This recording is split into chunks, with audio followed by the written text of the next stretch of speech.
Good morning.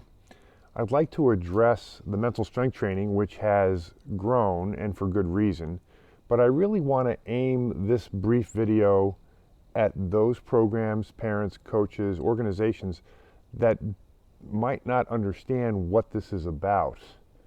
And at the lower levels, middle school and high school, it's understood. At the collegiate level and at the professional level, it's entirely embraced. There are many colleges that actually have wellness coaches or mental strength training coaches on staff to help the athletes deal with the ups and downs. Basically, mental strength is an ability to handle failure and poor outcomes with little or no loss in competitive edge.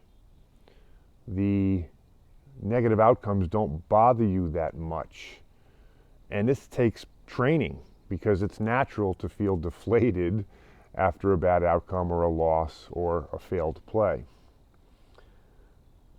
Currently, I'm working with multiple programs, different sports, basketball, volleyball, track, golf, and soccer. Those are programs, but I've worked with athletes from a dozen different sports individually.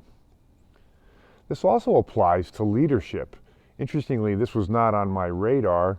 I've had several inquiries from schools locally asking if I could come in and talk to their leadership program.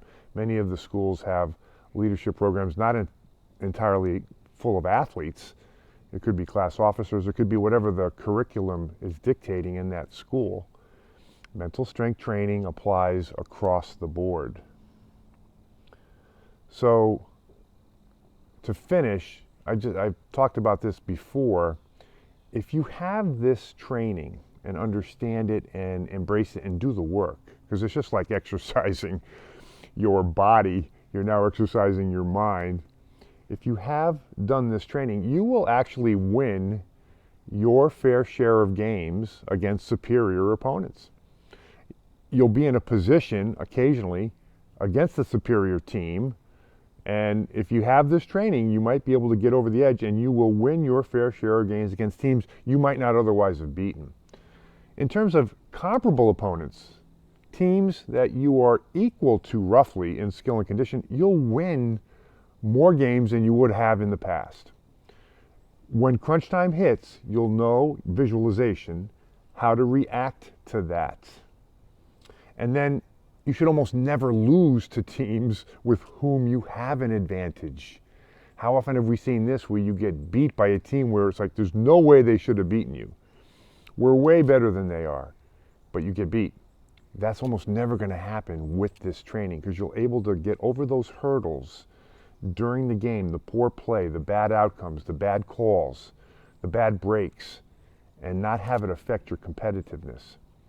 So I hope that makes sense to you. I totally get that it's a new science at the lower levels, but it can definitely help your son or daughter or program compete. Thanks for listening.